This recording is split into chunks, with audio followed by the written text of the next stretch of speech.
Yeah, I was on my way out of the skate park and saw these mushrooms over here in the leaf litter, so I thought I'd come.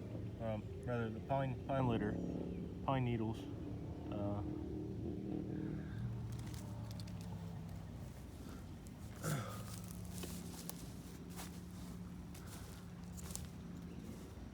I do forage mushrooms on occasion.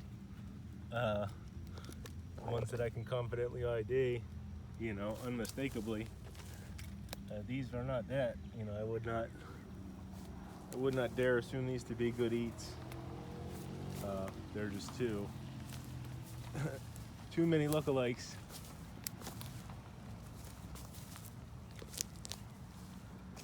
But yeah, these are, I mean, I don't know if you're getting the scale on camera, but some of these are pretty big.